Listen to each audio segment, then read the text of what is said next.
L'Argo est le navire des Argonautes qui a été créé par Athéna. Jason est le fils de Éson, roi d'Iolcos. Il est en quête de la Toison d'Or et à la tête des Argonautes.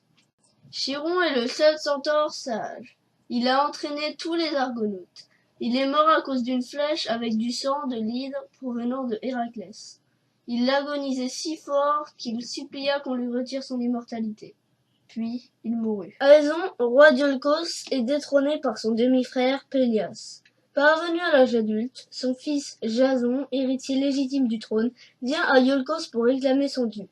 Pélias, croyant lancer à son neveu un défi irréalisable, lui promet de lui rendre le pouvoir en échange de la Toison d'Or, détenue par Aétès, roi de Colchide. Jason rassemble alors les 50 jeunes Grecs les plus valeureux pour l'accompagner dans cette périlleuse expédition, sur laquelle veille Athéna, déesse de la sagesse et de la guerre. Parmi les plus célèbres figurent Héraclès, Atalante, Orphée, Castor et Pollux, ainsi que Pélée. Lorsque l'Argo parvient finalement en Colchide, Aétès n'accepte de rendre la Toison d'Or qu'à condition que Jason mette le joug à 2 taureaux sauvages aux sabots d'airain et aux naseaux crachant du feu. Le héros doit en outre dans la même journée labourer un champ, y semer les dents du dragon de Cadmos et tuer les géants nés de ses semailles. Aidé par la fille d'Aétès, la magicienne Médée tombe amoureuse de lui.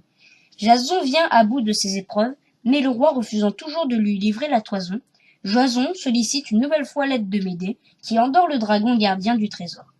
Jason peut enfin s'emparer du bien convoité. Médée suit les Argonautes dans leur fuite. Elle tue son frère Apsyrtos et jette les morceaux de sa dépouille dans le sillage du navire. Elle retarde ainsi la poursuite lancée par son père, dont les hommes sont contraints de ramasser les restes du cadavre. De nos jours, les Argonautes sont des mollusques du genre céphalopodes de la famille des Argonautidae.